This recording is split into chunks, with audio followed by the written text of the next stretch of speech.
Fox 8 News at 10. Hundreds of families grieve tonight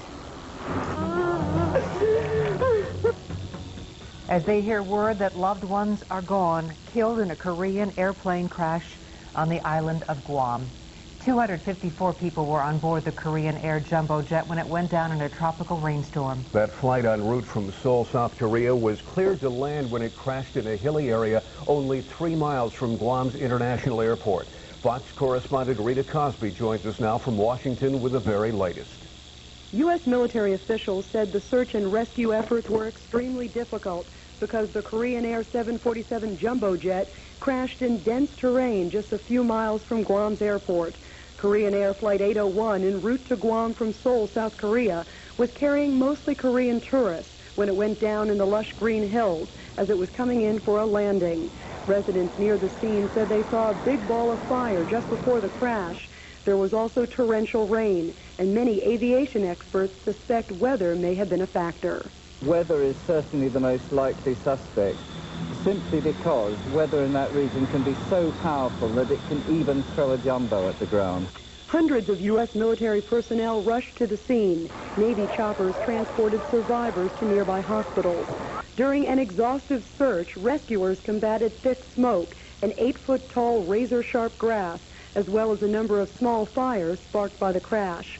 Family members of passengers nervously waited for news about their loved ones. We're trying to help the family members, the passengers, and we want to make sure that we're providing them as well as the public with accurate information. Officials with the National Transportation Safety Board say flight recorders from the plane have already been recovered, which could provide clues as to what caused the crash. The landing system, known as the glide slope, which leads planes to the runway, was not in service at Guam's airport. That, along with severe weather, could have made for a tough landing.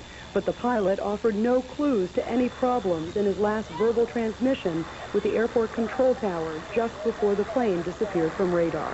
The last contact with the airplane was when it was 3 miles from the airport and had been cleared to land.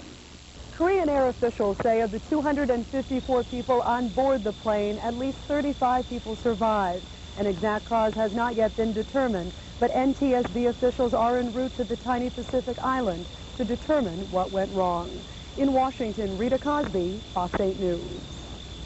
All right, Rita, thanks. If you have family who fly Korean Air or have concerns about the crash, there is a number you can call. Korean Air has set up this toll-free number for families of passengers to get information on the crash. It's 1-800-771-2611. We'll show you that number again later in the newscast.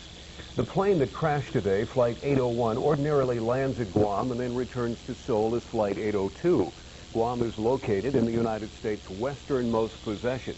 It has a population of 150,000. Guam is 4,000 miles west of Honolulu and 2,200 miles southeast of Seoul.